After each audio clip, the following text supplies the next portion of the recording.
বিসমিল্লাহির রহমানির রহিম। আমরা গত সেশনে একটা প্রশ্ন পড়েছিলাম। এখানে শায়েখদের মা হুকমু মুশাহাদাতিল মুবারায়াত ফি কুরাতিল কদম ওয়া গায়রিহা, এই ব্যাপারে কারো জানা আছে? বিভিন্ন ধরনের টুর্নামেন্ট, প্রতিযোগিতা, এগুলোর দেখার হুকুম কি? জি, এবং সবচেয়ে বড় যে বিষয়টি সেটি হলো যে আমাদের সন্তানেরা তারা যখন এগুলো দেখে তারা তাদের মতো হতে চায়, এবং তাদের মতো হতে চায়, ফলে পরিশেষে হয়ও। আপনি দেখবেন অনেক দেশে এই বাচ্চাদেরকে আপনার গড়ে তোলার জন্য এই ধরনের খেলার এগুলো রয়েছে। বিনোদন ইসলামে নিষেধ নয়, ইসলামে অবশ্যই বিনোদনের অনুমতি রয়েছে, বরঞ্চ আপনার এই যে সকল হালাল পন্থা বিনোদন নেওয়া যায় সেগুলোর ব্যাপারে উৎসাহ দেওয়া হয়েছে। যদি যেমন আপনার এই নবী সাল্লাল্লাহু আলাইহি ওয়াসাল্লামের হাদিস রয়েছে যে আল মুমিনু কবিয়ুন ওয়া খায়রুন ওয়া হাব্বু ইলাল্লাহি মিনাল মুমিনিদ দাঈফ। তাহলে শরীর চর্চার মাধ্যমে শরীরকে শক্তিশালী করা, এটা ইসলামে নিষেধ নয়, বরং সেই হাদিসটি উৎসাহ দেয়, যেখানে নবী সাল্লাল্লাহু আলাইহি ওয়াসাল্লাম বলেছেন যে শক্তিশালী মুমিন দুর্বল মুমিন থেকে আল্লাহর কাছে বেশি প্রিয়, যদিও দুইজনের মধ্যেই কল্যাণ রয়েছে। তাহলে শরীর চর্চার মাধ্যমে শরীরকে শক্তিশালী করা, এটা ইসলামে অনুমোদিত আছে। নিষেধ করা হয় কখন? যখন সেগুলো আল্লাহ রাব্বুল আলামিনের বিধান পালনের ক্ষেত্রে প্রতিবন্ধকতা সৃষ্টি করে। এবং আমরা দেখতে পাই যে এই ধরনের খেলাগুলো মানুষ মত্ত হওয়ার কারণে সে তখন তার ইবাদতের ব্যাপারে শিথিলতা প্রদর্শন করে অধিকাংশ ক্ষেত্রেই। তাহলে সেটা একটা ক্ষতিকর দিক, এই জন্য এটা নিষেধ। দুই নাম্বার হলো, আমাদের সন্তানরা এদেরকে দেখে তারা তাদের মতো হতে চায় এবং তাদের মতো হয় পরিশেষে অনেকেই। কারণ যদি না হয় তাহলে পরবর্তী টিমগুলো কোত্থেকে আসে? পরবর্তী টিমগুলো তো তারাই যারা আগের টিমের দ্বারা দেখে উৎসাহিত হয়েছে এবং এটাকে তাদের জীবনের ক্যারিয়ার হিসেবে নিয়েছে, এবং পরবর্তীতে তারা এমন কাজের মধ্যে যুক্ত হয়, যেটা সাহেব বলেছেন, এমন কাজের মধ্যে নিজেদের জীবনকে ব্যয় করে বিলা ফায়দা, যেটার মধ্যে কোনো উপকারিতা নেই, বরঞ্চ এটা তাকে আল্লাহর বিধানকে অমান্য করার দিকেই ঠেলে দেয়। তারপরে বলছে এই যে হাল ইয়াতাওয়াক্কাফ আলা সিহাতিল মানহাজ জান্নাহ আও নার। দেখেন, এটার ব্যাপারে আমি শুনতে চাচ্ছি কারো মুখ থেকে। হাল ইয়াতাওয়াক্কাফ আলা সিহাতিল মানহাজ জান্নাতান ওয়া নারান।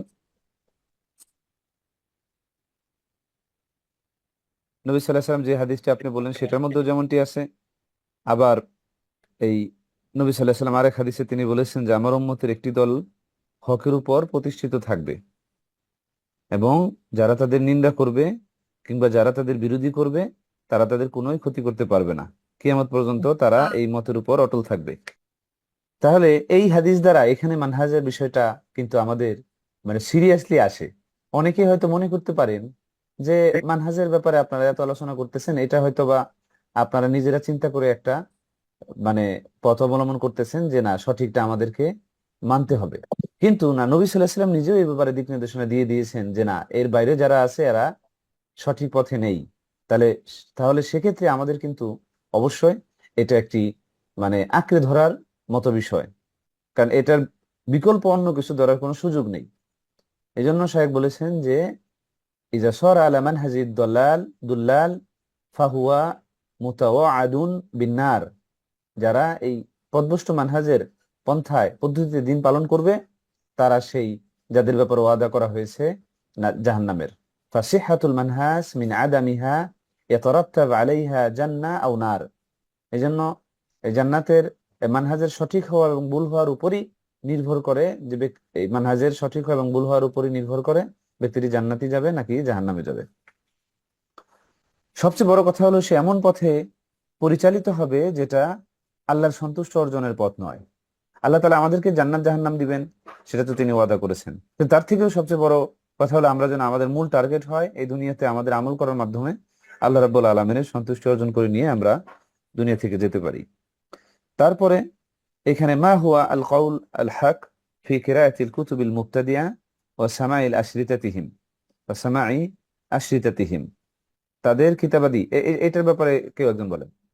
প্রভাবিত হতে পারে। এবং আমি এই ক্ষেত্রে গত বলেছিলাম যে বর্তমানে কিছু চলমান এবং আলেমগণ এই ব্যাপারে ইমাম আহমদ ইবনে হাম্বলের একটি স্টেটমেন্টও আছে, সেটাও উনি আলেমগণ উল্লেখ করেন।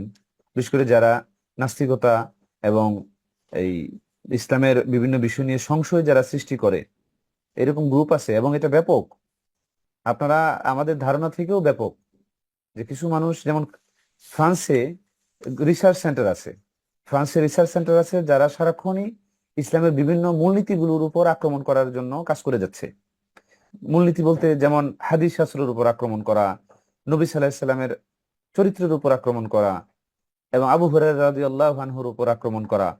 তাদের টার্গেট গুলো এইসব জায়গায়। কারণ হলো, আপনাকে আমাকে যদি মানে এটা ধারণা করানো যায় যে নবী সাল্লাল্লাহু আলাইহি সাল্লাম মানে উনি আমাদের কাছে আদর্শের জায়গা নয়, তখনই আপনি কিন্তু তার হাদিস পালনে শিথিলতা করবেন। আর যখনই হাদিস পালনে শিথিলতা করছেন, তখন আপনি দিন থেকে সরে যাচ্ছেন আস্তে আস্তে। কারণ কোরআনের ব্যাখ্যাই মূলত এই হাদিস, এবং কোরআনটা কিভাবে পালন করতে হবে তার প্র্যাকটিক্যাল নমুনা হলো নবী সাল্লাল্লাহু আলাইহি ওয়াসাল্লামের জীবনী।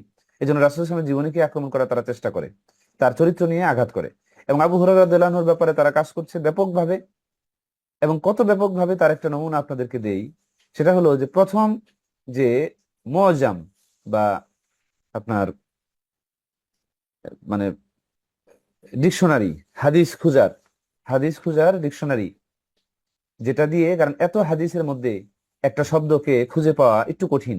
এই জন্য এই বিদাতিরা বা এই ইসলামের শত্রুরা তারা গবেষণা করে এমন ভাবে একটা কিতাব রচনা করেছেন, যেই কিতাবের মাধ্যমে আপনি যে কোনো একটা শব্দ দিয়ে এই শব্দটা কোন কোন হাদিস গ্রন্থের কোন কোন হাদিসে রয়েছে সেটা আপনি ইজিলি যেতে পারবেন, যেটা এখনকার জামানায় সহজ হলো, আগে এত সহজ ছিল না। তো সেই সময়ে ওই কিতাব তারা রচনা করেছে ইসলামের ক্ষতি করার জন্য, কিন্তু পরবর্তীতে মুসলমানরা এই কিতাব দ্বারা বেশি উপকৃত হয়েছে আলহামদুলিল্লাহ। তাহলে তাদের সারা জীবন ব্যয় করে সহিহ বুখারীকে আক্রমণ করার জন্য। কারণ আসাহুল কিতাব বাদা কিতাবিল্লাহি তাআলা ওয়া হুয়া সহিহ আল বুখারী ওয়া সহিহ মুসলিম, আল্লাহর কিতাবের পরে সবচেয়ে বিশুদ্ধ গ্রন্থ কোরআনের পরে সেটা হলো সহিহ বুখারী এবং সহিহ মুসলিম।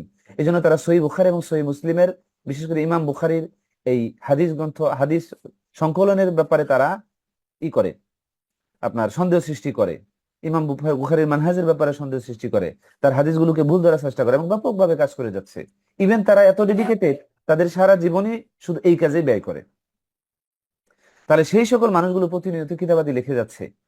তো সেগুলো যখনই আমরা পড়বো, আমাদের রিসার্চ যেহেতু ওই লেভেলে নেই, ফলে আমরা সেগুলো দ্বারা আপনার প্রভাবিত হয়ে যাব এবং ব্যাপকভাবে আপনি মানে আপনি অবাক হয়ে যাবেন যে যে কোনো একজন ইভেন মোটামুটি আলেম লেভেলের মানুষ পড়লেও প্রভাবিত হয়ে যাওয়ার সম্ভাবনা, তাদের গবেষণার লেভেলটা এত মারাত্মক।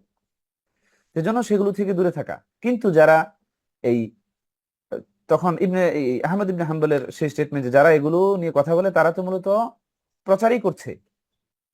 তো এটার উত্তর হলো যে অলরেডি প্রচার হয়ে আছে, কিছু আছে প্রচার হয়ে আছে, যেমন নাস্তিকতা ব্যাপকভাবে ছড়িয়ে আছে সারা বিশ্বে, অনলাইনে, প্ল্যাটফর্মে। এবং যারা নাস্তিক তারা ব্যাপকভাবে কাজ করছে আর্টিফিশিয়াল ইন্টেলিজেন্স এবং এই মিডিয়ার জগৎকে ব্যবহার করার মাধ্যমে। তো ফলে আমাদের সন্তানরা সেই সকল বিষয়ের মধ্যে ইতোমধ্যেই ডুবে আছে, অথবা সেগুলো কাছে যাওয়ার প্রতিনিয়ত সেগুলো সংস্পর্শে আসতেছে। তাহলে সেই সকল বিষয় থেকে সতর্ক করা আলেমদের এখন জরুরি হয়ে গেছে। ফলে কথা বলতে হবে। এবং কথা বলছেন কারা?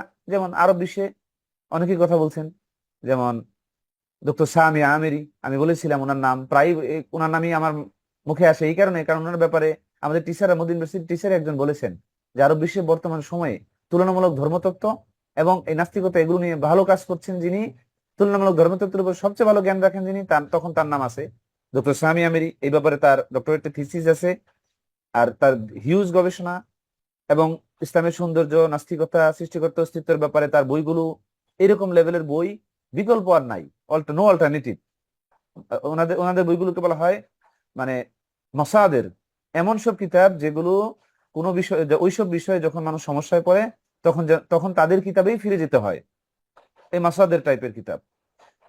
তো ওনার ওনার ওনার লেখাগুলো। আবার ডক্টর আব্দুল্লাহ উজাইরি উনি অবশ্যই ডক্টরেট করতেছেন।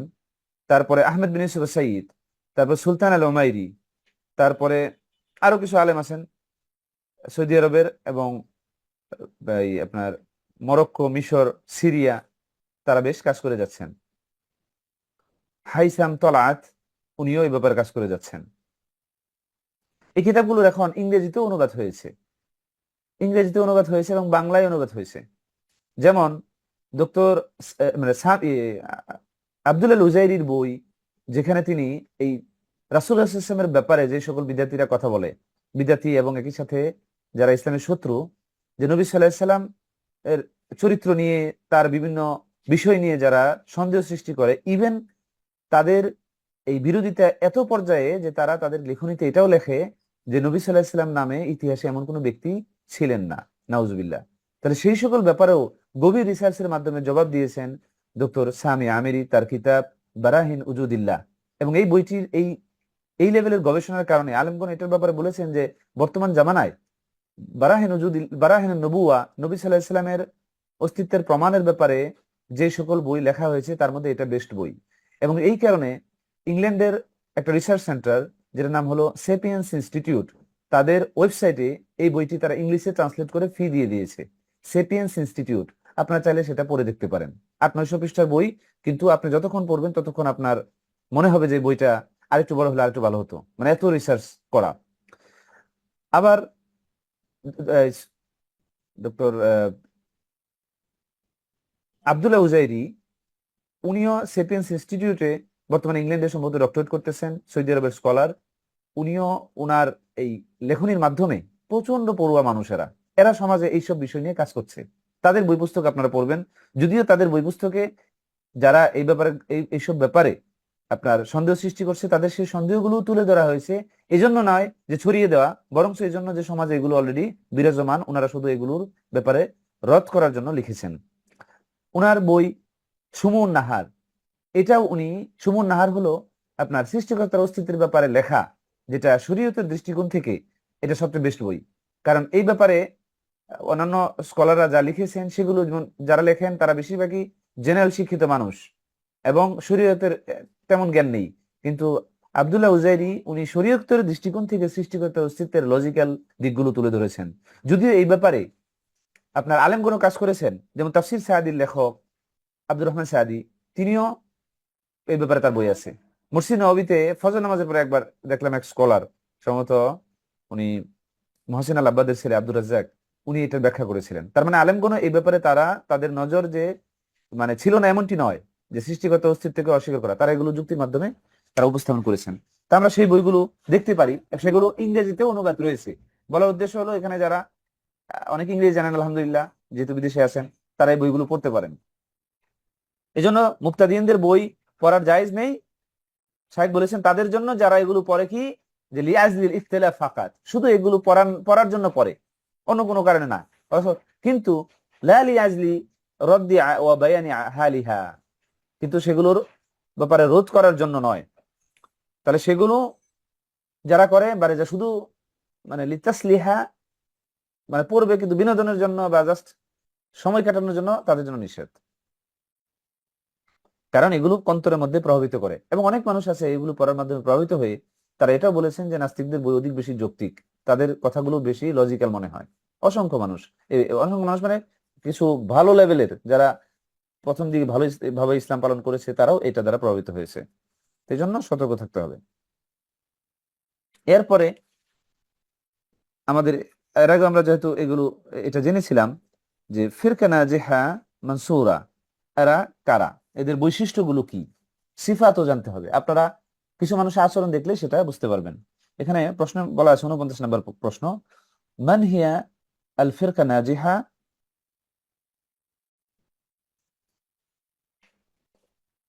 মান হিয়া ফিরকা নাজিহা আল মানসুরা ফি হাযাল আসর। শাইখকে প্রশ্ন করছেন একজন, যে এই জামানায় এই ফিরকা নাজিহা মানসুরা, এই বিজিত এবং সফল দল, এরা কারা? মা সিফাতুহা ও মা সিমাতুহা, বলছে এটার বৈশিষ্ট্য গুলো কি, তাদের সিফাত গুলো কি।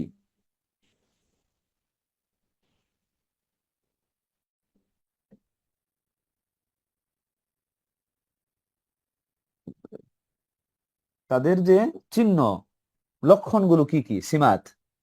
তাহলে তাদের সিফাত, বৈশিষ্ট্য এবং তাদের লক্ষণগুলো, চিহ্নগুলো কি কি, কি কি দেখে বোঝা যাবে যে এই মানুষগুলো ফিরকা নাজিহার অন্তর্ভুক্ত। শাইখ বলছেন যে ফিরকা নাজিয়া আল মানসুরা ফি হাযাল আসর ওয়া ইলা কিয়ামিস সাআ হিয়া আল্লাতী ক্বালা রাসূলুল্লাহ সাল্লাল্লাহু আলাইহি ওয়াসাল্লাম ফিহা লাম্মা সুইলা হিনা ক্বালা ইফতারাকাতিল ইয়াহুদ আলা 71 ফিরকা وافترقت النصارى على 72 فرقة ستفترق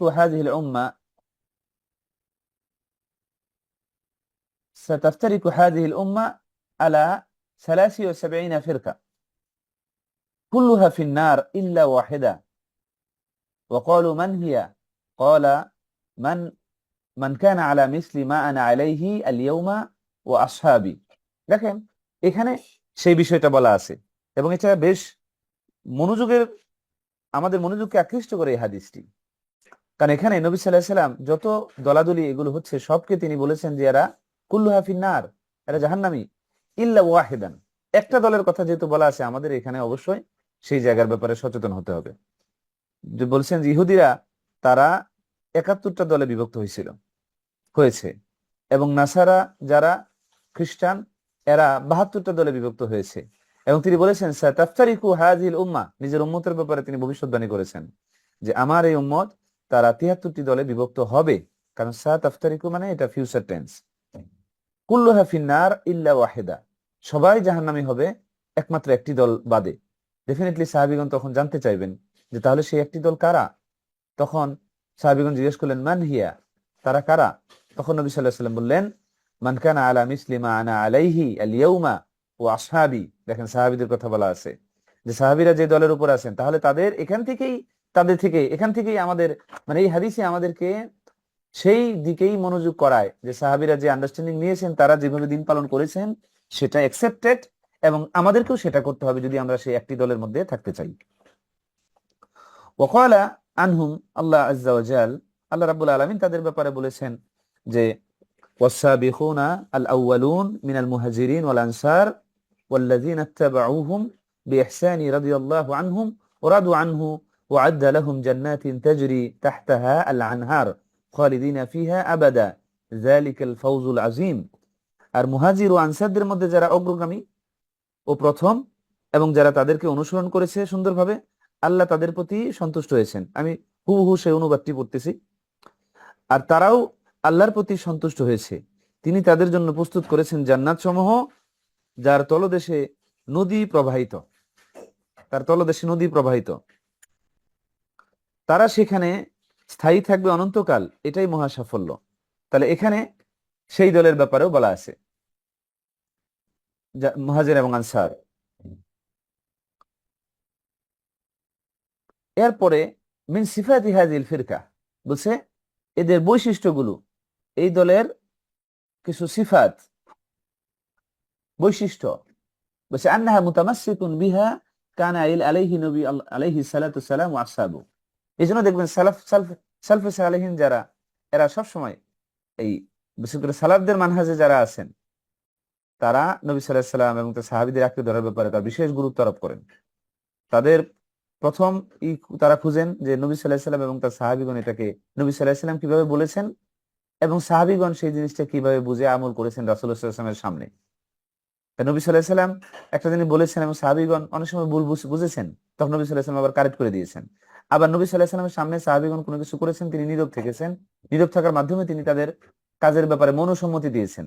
অতএব সাহাবীদের আমল নবী সাল্লাল্লাহু আলাইহি সাল্লামের জীবদ্দশায় যেগুলো তারা করেছেন এগুলো পারফেক্ট, মানে ভেরিফাইড আমল।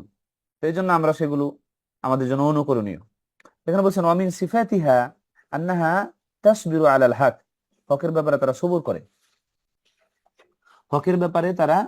সবুর করে ওয়ালা তালতাফি ইলা আকওয়ালিল মুখালিফিন, এবং যারা বিরোধী তাদের কথার দিকে তারা মনোযোগ দেয় না, সেদিকে ভ্রুক্ষেপ করে না।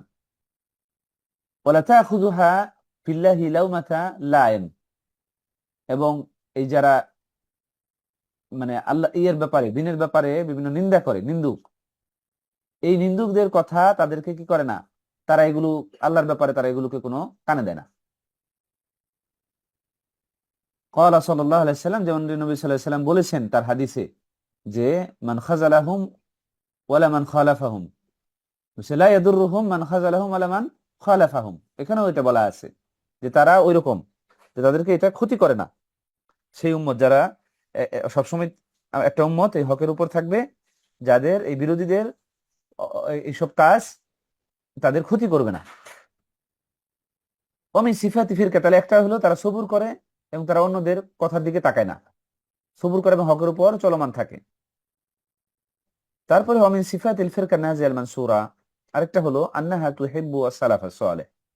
এটা দেখবেন তাদের কথার মধ্যে সালফে সালেহীন এই ধরনের কথাবার্তা মানে সবসময় আপনি দেখবেন। আপনি সৌদি আরবের আলেমদের দিকে দেখেন, তারা সবসময় সালাফ সালাফ তাদের বইয়ের মধ্যে তাদের সালাফদের আচরণ, সালাফদের থেকে শিক্ষা, সালাফদের দিনের ব্যাপারে তাদের যে প্রচেষ্টা, তারা দিনকে কিভাবে বোঝার চেষ্টা করতেন, সবসময় সালাফ তাদের কথাবার্তা বইয়ের মধ্যে এই শব্দটা সবচেয়ে বেশি আপনি লক্ষণীয়। ওয়াতুসনি আলাইহিম, এবং তাদের ব্যাপারে তারা সবসময় প্রশংসা করে। ওয়াতাদউ লাহুম, অন্যকে তাদের দিকে ডাকে। ওয়াতামাসসুক বিআসারিহিম, তাদের যে আসার, যে বিভিন্ন দিন পালনের যে ঘটনাবলী, যে শিক্ষা, সেগুলো তারা মুতামাসসিক, সেগুলোকে আঁকড়ে ধরে। তাহলে এটা তাদের একটা বৈশিষ্ট্য, সালাফদের ভালোবাসে, তাদের প্রশংসা করে, তাদের দিকে মানুষকে ডাকে, এবং তাদের আসারগুলো, যাদের যে শিক্ষা, তাদের ঘটনাবলী, এগুলো তারা আঁকড়ে ধরে। ওমিন সিফাতিহিম আদামু তানাকুসুহুম আদামু তানাকুসিহিম লিআহাদি সালাফ, সালাফদেরকে তারা এই কটাক্ষ বা খাটো করে না, তাদের দুষ্টুটি অন্বেষণ করা, খাটো করা, এগুলো তারা করে না। ছিদ্রান্বেষণ অন্বেষণ যেটা, এটা তারা করে না। সাওয়ান সাহাবিয়া সাহাবি আও মিন বাদিহিম, সাহাবিরা অথবা তাদের পরে যারা আছেন। কিন্তু অন্যরা দেখবেন সাহাবিদের মধ্যে গ্রুপ করে ফেলে, কিন্তু না, আল্লাহ সাহাবি যারা আছেন তারা সবাই আমাদের অনুকরণীয়। এই জন্য তারা এক একটা তারকা স্বরূপ, তাদেরকে নবী সাল্লাল্লাহু আলাইহি সাল্লাম লা তাসুব্বু আসহাবি, তোমরা আমাদের সাহাবী, আমার সাহাবীকে গালি দিও না, তা এটা রাসূল সাল্লাল্লাহু আলাইহি ওয়াসাল্লাম নিষেধ করেছেন। এবং তাদের ব্যাপারে আল্লাহ রাব্বুল আলামিন খুশি হয়েছেন, এই ব্যাপারে আয়াত রয়েছে।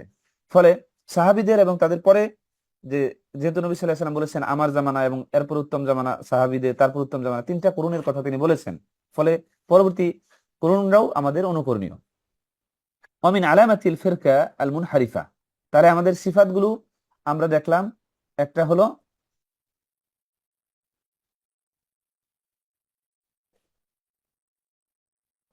হলো যে তারা মুতামাসসিক বিহা, আঁকড়ে ধরে নবী সাল্লাল্লাহু আলাইহি ওয়াসাল্লাম এবং তাদের সাহাবীদের জীবনী, তাদের পথকে। এবং আরেকটা হলো তারা সবুর করে এবং অন্যদের বিরোধীদের যে কথাবার্তা, এগুলোর দিকে তারা ভ্রুক্ষেপ করে না। আরেকটা হলো যে তারা সালাফদের ভালোবাসেন, তাদের প্রশংসা করেন, তাদের দিকে মানুষকে ডাকেন, এবং নিজেরা সেগুলো আঁকড়ে ধরেন, তাদের আচার, তাদের ঘটনাবলী, তাদের দিন পালনের পদ্ধতি। আর তাদের ব্যাপারে তারা কোনো ছিদ্রান্বেষণ বা সমালোচনা, তাদেরকে খাটো করা, এগুলো তারা করেন না। সাহাবী হোক, তাদের পরে যারা আছেন তাদের। অমিন আলামাতিল ফিরকা আল মুনহারিফা, কিন্তু যারা এই পথভ্রষ্ট, এদের আলামা, চিহ্নগুলো কি কি? আন্নাহু এই তাবগাদু আস-সালাফ, হ্যাঁ, এক নাম্বার একটা বৈশিষ্ট্য তাদের মধ্যে পাওয়া যায় যে সালাফদেরকে তারা এই অবজ্ঞা করে, ঘৃণা করে। এটা আপনি পাবেন, আপনি ইয়েদের দিকে দেখেন, এই ইরানি শিয়া, এরা সবসময় সাহাবীদের আপনার গালিগালাজ করে।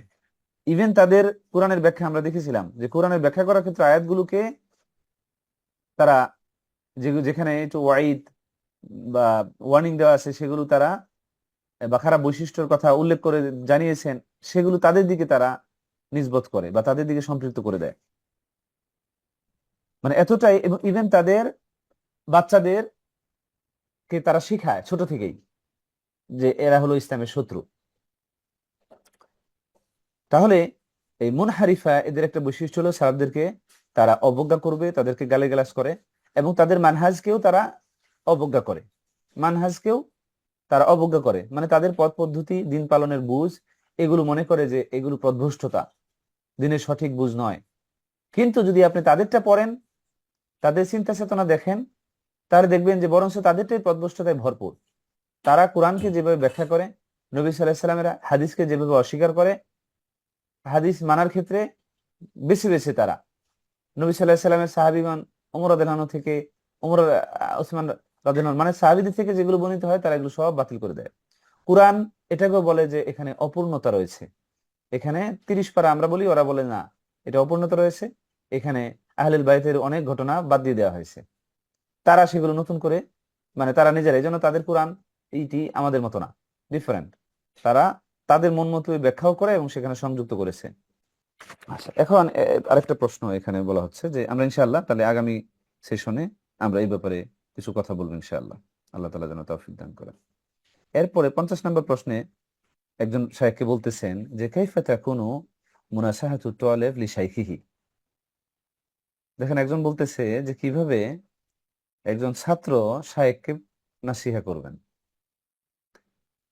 কারণ অনেক সময় তারা ওই শাইখদের ভুল আছে এটা ধরে তারা শাইখদেরকে কিভাবে সংশোধন করবেন এটা জানতে চাচ্ছেন। এটা হতে পারে শাইখদের যে ভুল হয় না এমনটি নয়। তো শাইখ এই প্রশ্নটা শুনে এবার তিনি উত্তর দিতেছেন আল মাফরুদ আল আকস। বুঝছে, ঘটনা তো মূলত আসল হলো বিপরীত। সেটা হলো ছাত্র শাইখকে নয়, শাইখ ছাত্রকে উপদেশ দিবেন। কারণ তিনি অবশ্যই কথাটি বলেছেন একটা কারণে। তারপর উনি বলতেছেন যে আন্না শাইখ হুয়াল্লাযী ইয়ানসাহু তালিব, যে শাইখ ছাত্রকে উপদেশ দিবেন। লিআন্না শাইখ আদরা বিল উমুর ওয়া আরিফু বিহা, কারণ শাইখ সেই ছাত্রের ব্যাপারে এবং সেই সেই ব্যাপারগুলো সে জানে। বিভিন্ন বিষয়ে শাইখ ছাত্র থেকে শাইখ জানে। এজন্য ছাত্র শাইখকে উপদেশ নয়, বরং শাইখ ছাত্রকে উপদেশ দিবে। কারণ এখন এবার শাইখ বলতেছেন আত-তালিব লা ইয়াজালু ইয়াতালাক্কা আল-ইলম মিন শাইখিহি, কারণ ছাত্র এখনো তার শাইখ থেকে জ্ঞান অর্জন করছে। ওরুব্বামা ইয়াবদু লিত-তালিব শাইউন ইয়াযুন্নুহু মুখালিফা ওয়া হুয়া লাইসা কাযালিক। এই যে এখানে সেই কথাটা তিনি বলেছেন যে অনেক সময় এমন হতে পারে যে ছাত্রের কাছে একটা জিনিস মনে হতে পারে বিপরীত বা এটা সঠিক নয়, কিন্তু বাস্তবিক অর্থে সেটা সঠিক। এজন্য শাইখের কথা ভুল ধরার জন্য সেই লেভেলটাও তো তার থাকতে হবে। এজন্য একটা কথা আছে, আল আলেম ইয়ারিফুহু আল উলামা, জ্ঞানীরা জ্ঞানীদেরকে চিনে। এজন্য একজন জ্ঞানী ব্যক্তির ভুল ধরার জন্য আরেকজন যিনি এই ব্যাপারে পড়াশোনা আছে সে ধরতে পারে। যা সামান্য পড়াশোনা আছে তিনি যখন ভুল ধরতে যাবেন তার কাছে অনেক কিছু মনে হবে যে এটা সঠিক নয়, কারণ তার সেই পড়াশোনার লেভেলটা দুর্বল। এবং এটাই ঘটে অনেক ক্ষেত্রে। অনেক শাইখদের বক্তব্য অনেক সাধারণ মানুষ তাদের যখন নিজের চিন্তার বিপরীতে যায় তারা এটা মানতে রাজি না। জিহাদ নিয়েও তো এই ঘটনা ঘটে। তারা তাদের নিজস্ব চিন্তায় এটাকে জায়েজ করে নেয়, কিন্তু আলেমরা যখন এটার সুনির্দিষ্ট পন্থা বলেন, কখন এটা ফরজ হবে, কি কি করণীয়, কি কি শর্ত আছে, তখন তারা এগুলো মানতে রাজি না। তারা মনে করে কোরআনে আয়াত আছে, আমাদেরকে না মানলে আমরা এটা কাফের হয়ে গেলাম। তাহলে এটার ব্যাপারে আলেমদের যে বক্তব্য কি, কারণ আলেমরা তো আরো বিস্তারিত চিন্তা করেন। তারা তো শুধু কোরআনে আয়াতটাকে বাহ্যিকভাবে ওইভাবে দেখে ঘটনার প্রেক্ষিত ছাড়া, রাসূল সাল্লাল্লাহু আলাইহি ওয়াসাল্লামের অন্যান্য হাদিসগুলো ছাড়া ওটাকে বোঝার চেষ্টা করেন না। তারা কোরআনে আয়াতটা দেখেন এবং এই ব্যাপারে নবী সাল্লাল্লাহু আলাইহি ওয়াসাল্লাম কিভাবে আমল করেছেন, কোন পরিস্থিতিতে, সেখানে কনটেক্সটটা কি ছিল, আমাদের জন্য রাসূল সাল্লাল্লাহু আলাইহি ওয়াসাল্লামের দিক নির্দেশনা কি, এই ব্যাপারে সবকিছু তারা ঘাটাঘাটি করে, তারা সাহাবীদের আমল দেখে তারপরে তারা সেই আয়াতকে বোঝার চেষ্টা করেন। কিন্তু সরাসরি আয়াতকে বাহ্যিকভাবে দেখলে সেটা অনেক সময় ভুল বোঝার সম্ভাবনা থাকে এবং সেটাই ঘটে। অনেক ছাত্ররা তারা শুধু কোরআনের সেই আয়াতটি বাহ্যিকভাবে পড়ে তারা মনে করে যে করার কোনো পরিস্থিতি, কোনো কিছু বিচার বিশ্লেষণ না করে, কোরআনের আয়াত বোঝার যে আমাদের যে সিস্টেম সেগুলো ফলো না করে সরাসরি তারা ওটাকে আমল করতে চায় এবং তারা ভুলে পতিত হয়। বাংলাদেশেও প্রচুর হয় এইভাবে। এই জন্য শাইখ বলতেছেন যে শাইখ ছাত্রের কাছে অনেক সময় ভুল প্রমাণিত হতে পারে, ভুল মনে হতে পারে, কিন্তু ছাত্র সেটা, এটা বাস্তবে সেটা নাও হতে পারে। এই জন্য বলছে ফাল ওয়াজিব ইযা আশকালা আলা তালিব শাইউন আয়াসালা শাইখাহু বিআদাব। এই জন্য ওয়াজিব হলো যে ছাত্রের কাছে কোনো জিনিস যদি সমস্যা মনে হয় তখন সে শাইখকে আদবের সাথে সেটা জিজ্ঞেস করবে, আদবের সাথে সেটা জিজ্ঞেস করবে। আপনারা যদি আদবের কথাটা যেহেতু আসলো, আমার মনে হয়, আমি জানি না যে মানে অন্তত ইংরেজি ভাষা বাংলা ভাষায় যতটুকু দেখেছি যে ছাত্র শিক্ষকের আদব কায়দা জ্ঞান অর্জনের ক্ষেত্রে এত লেখালেখি অন্য কোনো, মানে এই দুই অন্তত বাংলা এবং ইংরেজিতে এত হয়েছে কিনা যত না আরবিতে হয়েছে। ছাত্র কিভাবে জ্ঞান অর্জন করবে, শিক্ষক কিভাবে ছাত্রের সাথে জ্ঞান দেওয়ার ক্ষেত্রে তিনি আদব কায়দা মেনটেন করবেন। এই ব্যাপারে বই আছে তাজকিরাতুস সানে, এই ব্যাপারে একটা বই আছে যেখানে ছাত্রের আদব কি, জ্ঞান অর্জনের ক্ষেত্রে শিক্ষকের আদব কি, ব্যাপক একটা পুরা বই এই ব্যাপারে আলোচনা। খতিবুল বাগদাদি মুহাদ্দিস, তিনি তার কিতাবাদিতে এই ব্যাপারে লিখেছেন, আল মুহাদ্দিস আল আল ফাসিল এই নামে। এবং আরো অসংখ্য মানে মুহাদ্দিসিনগণ তাদের হাদিসের কিতাব, হাদিস সংক্রান্ত কিতাবাদিতে তারা এই ছাত্রের আদব কায়দা, কিভাবে প্রশ্ন করবে, ছাত্রের শিক্ষকের সামনে কিভাবে বসবে, শিক্ষক থেকে কিভাবে অনুমতি নিয়ে দশ থেকে চলে যাবে, শায়েক কিভাবে বসবেন, শায়েক ছাত্রের ব্যাপারে তার কি চিন্তা থাকবে, ছাত্র প্রশ্ন করলে সেটা কিভাবে উত্তর দিবেন, ব্যাপক আলোচনা। এই জন্য সেই আদবগুলো আমাদের শিখতে হবে। অনেক স্কলাররা এটাও বলেছেন যে তাআল্লামতুল আদব ক্বাবলাল ইলম, আমরা আদব কায়দা আগে শিখছি জ্ঞান অর্জন করার আগে। তাহলে জ্ঞান অর্জন হলো এই আদব কায়দা, জ্ঞানকে এটা আঁকড়ে রাখে, ধরে রাখে। যার আদব কায়দা নাই তার সেই জ্ঞান মানুষের উপকার লাগে না, কারণ এটা দ্বারা সে ভুলভাবে মানুষকে দাওয়াত দেয় আদবের সাথে না, ফলে মানুষ এই ইলম নিতে চায় না তার কাছ থেকে। আর মুআদ্দাব যে আদব কায়দা সম্পূর্ণ, তার অল্প ইলমও মানুষকে আকৃষ্ট করে। এই জন্য শায়েখ আদবের সাথে প্রশ্ন করার কথা বলেছেন। আমরা আরবিতে, বিশেষ করে মসজিদ নববীতে ছাত্ররা যখন শায়েখদেরকে প্রশ্ন করে তখন অত্যন্ত শ্রদ্ধার সাথে তার প্রশংসা করে, এবং শায়েখ যদি কোনো ভুলও করে থাকেন সেক্ষেত্রেও খুবই মার্জনীয়, মানে সুন্দরভাবে আঘাত করে নয়, অন্যভাবে প্রশ্ন করে এটা বোঝার চেষ্টা করে। সরাসরি তাকে বলে না যে শায়েখ আপনি যে এই ভুলটা করলেন, অথবা এই ভুল ধারা করে তাদের পরিণতি কি বা তাদের কি করণীয়, এরকম ভাবে না। ফলে প্রশ্ন খালি করলেই হয় না, প্রশ্নের মধ্যে যেন আদব কায়দা থাকে। এরপরে শায়েখ এটাও বলেছেন যে শায়েখদের যে ভুল হয় না এমনটি নয়। আম্মা ইন কানা আশ-শাইখ দাল্লান আও মুখালিফান ফালা ইয়াজুজ তাতাল তাতালমিজা আলাইহি। তালমাজা আলাইহি মানে হলো তার শিষ্যত্ব গ্রহণ করা।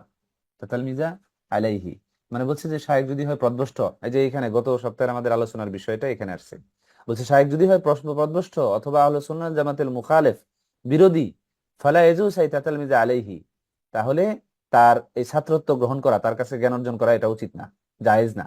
দেখেন এখানে বলা আছে, শেখ ফৌজান হাফিজুল্লাহ তিনি বলেছেন বিদ্যার্থী যারা আছে সালাফদের মানহাজের বিরোধী, পথভ্রষ্ট, এদের থেকে জ্ঞান অর্জন করা যাবে না, তাদের ছাত্রত্ব গ্রহণ করা যাবে না, মানে তাদের কাছে যাওয়া যাবে না।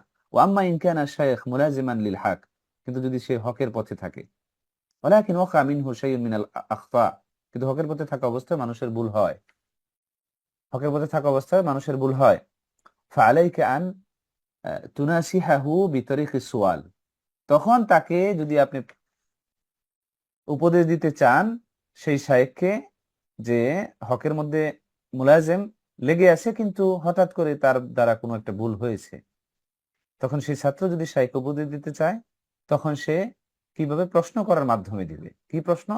একটা নমুনা এখানে দেওয়া আছে। মাসালান তাকুল, উদাহরণস্বরূপ যেমন আপনি বলতে পারেন ইয়া শাইখ অথবা ইয়া ফদিলাতু শাইখ মা হুকমু মান ফাআলা কাযা, বলছে যে এরকম করে তার হুকুমটা কি। তাকে আমি সরাসরি আগত করলাম না, কিন্তু আমি জানতে চাইলাম। ফলে শায়েখ নিজেও যদি এই ব্যাপারে মানে পতিত হয়ে থাকেন তখন তিনি নিজেও আবার সতর্ক হয়ে গেলেন তার উত্তরের মাধ্যমেই। এতে কি হলো? ফাহুয়া ইয়াতানাব্বাহ, সে নিজেও সতর্ক হলো সেই শায়েখ, ওয়া ইয়াহসুলুল মাকসুদ ইনশাআল্লাহ, এবং যে উদ্দেশ্য যে শায়েখকে উপদেশ দেওয়া সেটাও অর্জিত হয়ে গেল, কিন্তু তাকে আঘাত করা হলো না, তাকে অন্যের সামনে বিব্রত করা হলো না। এজন্য অন্যের ভুল সংশোধন করার ক্ষেত্রে যে উসলুব আলেমদের, এটা আমাদের ফলো করতে হবে। এবং এই ব্যাপারে একটা ভালো বই আছে যেটা আমি প্রায়ই বলি, যেমন সলে আল মুনাজ্জিদ, ইসলাম QA.info, এই ওয়েবসাইটের যিনি সুপারভাইজার এবং আলেম, অসংখ্য বইয়ের লেখক, তার একটি বই আছে যে নবী সাল্লাল্লাহু আলাইহি সাল্লাম কিভাবে অন্যের ভুল সংশোধন করতেন। বইটি ইংরেজিতেও রয়েছে, বাংলাতেও আছে, এবং আরবিতে এটার মূল বই। আপনারা islamhouse.com এই ওয়েবসাইটে এটা পেয়ে যাবেন, বা ইন্টারনেটে সার্চ দিলেই যে নবী সাল্লাল্লাহু আলাইহি সাল্লামের ভুল সংশোধনের পদ্ধতি, আপনারা দেখবেন যে অসংখ্য জায়গায় তিনি ভুল সংশোধন করেছেন এমন ভাবে, কারণ সবাইকে ভুল সংশোধন করলে সবাই অ্যাকসেপ্ট করে না। ভুল সংশোধন করার উত্তম পন্থা যারা অবলম্বন করে তাদেরটাই মানুষ অ্যাকসেপ্ট করে, এবং এটাই সমাজে ঘটছে। কারণ অনেকে মনে করে যে এত ওকে ওকে ভুল ধরাই দিলাম, ও আমার কথা শুনছে না কেন? কারণ আমি যে পদ্ধতির মাধ্যমে তাকে ভুল সংশোধন করতে চাচ্ছি সেটা হিতে বিপরীত হয়, তাকে আরো আমার ওই ওই কাজের বিরুদ্ধে আরো আরো উগ্র করে তোলে। কারণ আমার বিরোধিতা করাই যেন তখন তার মানে একটা দৃঢ় ধারণা হয়ে যায় যে না, সে যেভাবে আমাকে বলছে আমি যা করতেছি এটা আরো বাড়ায় করবো, কারণ সুন্দরভাবে সে নাসিহাটা দেয়নি। আর নবী সাল্লাল্লাহু আলাইহি সাল্লাম দেখেন তিনি মানুষের ভুল সংশোধন করতেন কিভাবে। ফর এক্সাম্পল, রাসূল সাল্লাল্লাহু ওই যে সাহাবী তিনি মসজিদ নববীতে এই আপনার এই প্রস্রাব করতেছিলেন, তখন অন্য সাহাবী তাকে প্রায় মারতে যায়। আপনি চিন্তা করেন এখনকার জামানায় যদি মসজিদ নববীতে এই কাজ কেউ করতে যায়, আমার তো মনে হয় সৌদি সরকার পুলিশ জন 1 মিনিট দেরি করবে না, তারে ধরে জেলখানে নিয়ে যাবে। আর নবী সাল্লাল্লাহু আলাইহি সাল্লাম সাহাবীগণ তাকে প্রায় মারতে যায়, একই অবস্থা। রাসূল সাল্লাল্লাহু আলাইহি সাল্লাম তাদেরকে বাধা দিলেন, বলেন যে না, সে যে এই কাজ করতেছে এটা তাকে আগে করতে দাও। চিন্তা করেন এখন কি কেউ করতে দিবে নাকি মাঝপথে বাধা দিবে? নবী সাল্লাল্লাহু আলাইহি সাল্লাম মাঝপথে বাধা দেয়নি। তো যখন সে এই কাজটা শেষ করছে, আপনি চিন্তা করেন মসজিদ নববীর মতো জায়গায় এই কাজ করতেছে, রাসূল সাল্লাল্লাহু আলাইহি সাল্লাম তাকে বাধা দেয়নি, বলছে ঠিক আছে। সে কারণ বাধা দিলে, প্রস্রাব করা অবস্থায় বাধা দেয়, এটা একজন থামাই দেওয়া, এটা তার শরীরের জন্য ক্ষতি। তাহলে রাসূল সাল্লাল্লাহু আলাইহি সাল্লাম তিনি দয়ালু, তিনি কি করলেন? বাধা দেননি। তিনি যখন ওই সাহাবী বেদুইন, সে আরব গ্রাম্য লোক, যখন এই কাজ করে শেষ করলেন, তখন নবী সাল্লাল্লাহু আলাইহি সাল্লাম তাকে সুন্দরভাবে বললেন যে তুমি যে কাজ করার জন্য এখানে আসছো এটা হলো সেই কাজের জায়গা নয়, এটা জিকির আজগার ইবাদতের জায়গা। তখন সেই সাহাবী তিনি বললেন যে এই উত্তম ব্যবহারে আমি ইসলাম গ্রহণ করেছি, ইসলাম ধর্ম গ্রহণ করেছি। তাহলে রাসূল সাল্লাল্লাহু আলাইহি সাল্লামের ইসলাম ধর্ম যারা রাসূল সাল্লাল্লাহু আলাইহি সাল্লাম থেকে গ্রহণ করেছেন, তারা তার ব্যবহার আখলাক আচরণে গ্রহণ করেছেন, উত্তম পদ্ধতির মাধ্যমে নাসিহা নবী সাল্লাল্লাহু আলাইহি সাল্লাম দিয়েছেন, সেটা মানুষ গ্রহণ করেছেন। আবার এক সাহাবী তিনি ভরা মজলিসে এসে বললেন, ইয়া রাসূলুল্লাহ, আপনি আমাকে জেনার অনুমতি দিন। চিন্তা করেন এখনকার জামানায় কোনো আলেম এরকে কেউ যদি এসে এটা বলে, কোনো যুবক, তাকে কি বলা হবে? সাথে সাথে তাকে তো ভৎসনা করা হবে সেকেন্ডের ভিতরে। অথচ নবী সাল্লাল্লাহু আলাইহি সাল্লাম তার অবস্থা দেখে আগে তাকে পর্যবেক্ষণ করলেন, তার সাইকোলজিক্যাল স্টেট। এই জন্য একটা বই দেখি মানুষ লিখতেছে যে ওটা যদিও সেলফ হেল্প বই, ইমোশনাল ইন্টেলিজেন্স ইমোশনাল ইন্টেলিজেন্স এই নামে সেলফ হেল্প বই আছে, একটা না দুইটা, 1 and 2.0 ভার্সন। তো অনেক মুসলিমরা আবার emotional intelligence of the prophet এই নামেও আবার তারা নবী সাল্লাল্লাহু আলাইহি সাল্লাম তিনি মানুষের ইমোশনকে বুঝে যেভাবে তিনি কাজ করেছেন বা মুআমালাত করেছেন, সেটার আলোকে তারা লিখেছেন। তো এই ধরনের বইগুলো আপনারা দেখতে পারেন, সেখানে অনেক ঘটনা হয়তো আপনি পেয়ে যাবেন, যেমনটি আমি বললাম। রাসূল সাল্লাল্লাহু আলাইহি ওয়াসাল্লাম সেই সাহাবী যিনি এই ভরা মজলিসে জেনার কথা পারমিশন চাইতেছেন, অন্য সাহাবীরা প্রায় মারতে যায়, কারণ এত ডেঞ্জারাস একটি পাপের সে কিভাবে অনুমতি চায়। অথচ নবী সাল্লাল্লাহু আলাইহি ওয়াসাল্লাম দেখেন তা বোঝার চেষ্টা করেন যে যেই যুবক এই ভরা মজলিসে এরকম একটি কথা বলতে পারে, তার মানে হলো তার এই বিষয়ের আন্ডারস্ট্যান্ডিংটাও ভালো নেই এবং সে স্বাভাবিক মস্তিষ্কে নেই। তখন রাসূল ইসলাম আস্তে আস্তে তাকে বোঝানোর চেষ্টা করলেন সুন্দরভাবে যে তুমি যে কাজ করতে আসছো এটা কি তোমার এই মানে খালার সাথে কেউ যদি চায়, তোমার বোনের সাথে কেউ, এটা কি তোমার কেমন লাগবে? তখন সে আস্তে আস্তে বুঝতে বুঝতে শুরু করলেন এবং বললেন যে এরপরে এর থেকে বড় ঘৃণ্য কোনো পাপ আমার কাছে মনে হতো না। তাহলে দেখেন, সুন্দর আখলাকের মাধ্যমে উপদেশ মানুষ গ্রহণ করে এবং ফিরে আসে। অসংখ্য জায়গায় রাসূল সাল্লাল্লাহু আলাইহি ওয়াসাল্লাম সরাসরি প্রতিশোধ নিতেন না।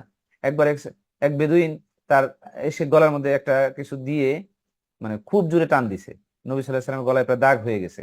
বলতেছে, ইয়া মুহাম্মদ, তোমাকে আল্লাহ যেগুলো দিয়েছেন এখানে বাইতুল মালে, এখান থেকে আমাকে দাও। নবী সাল্লাল্লাহু আলাইহি ওয়াসাল্লাম পিছন দিকে ঘুরে মুস্কি হাসি দিয়ে বলছে যে ঠিক আছে। অন্য সাহাবীকে নির্দেশ দিচ্ছেন যে ওকে কিছু বাইতুল মাল থেকে কিছু দিয়ে দাও। অথচ আমরা হলে আমরা তো প্রথমে আগে কিছু পানিশমেন্ট দিয়ে তারপরে না সে কি চাইতেছে এটা দেখতাম, আদৌ দেখতাম কিনা সেটাও একটা বিষয়। তাহলে আমাদের সেই উত্তম আখলাকের সেই জায়গাটা, আমরা ইসলামে সবকিছু নিতেছি, আমি নিজে সহ আমার নিজেকে বলতেছি, আমরা সবকিছু নিতেছি, ইবাদত অন্যান্য বিষয়গুলোর ব্যাপারে আমরা অনেক সিনসিয়ার, কিন্তু আখলাকের ব্যাপারে আমরা কি অতটুকু সিনসিয়ার? অথচ নবী সাল্লাল্লাহু আলাইহি সাল্লাম বলেছেন যে আমাকে তো প্রেরণ করা হয়েছে উত্তম আখলাকের পূর্ণতা দেওয়ার জন্য। তাহলে আর দিনুল মুআমালা, আখলাকটা এটা দিন। তাহলে এই জন্য আসকালু শাই ফিল মিজান, মিজানের পাল্লায় সবচেয়ে ভারী হবে যে আমলটি, সেটা হলো উত্তম আখলাক। তো এটা আমরা কতটুকু, আমরা এই ব্যাপারে কতটুকু সিনসিয়ার, নিজেদেরকে আমরা প্রশ্ন করি। আমরা কি মানুষের ব্যাপারে অতটুকু সদয় যেমনটি নবী সাল্লাল্লাহু আলাইহি সাল্লাম আমাদেরকে হতে বলেছেন? আমরা কি মানুষকে এই ছোট অল্পতেই ছাড় দেই, নাকি আঁকড়ে ধরি, নাকি তাকে যখনই সুযোগ পাই দুর্বলতা সেটাকে আঘাত করি, নাকি আমরা সেই শীতলতা প্রদর্শন করি যেটা আমাদেরকে নবী সাল্লাল্লাহু আলাইহি সাল্লাম শিক্ষা দিয়েছেন? তাহলে সেই জায়গাগুলো যত আমরা উত্তম আখলাক অবলম্বন করব। এবং উত্তম আখলাকটা আসলে বই পড়া যত না হয় মানুষের সহচর্যের মাধ্যমে তার চেয়ে বেশি হয়।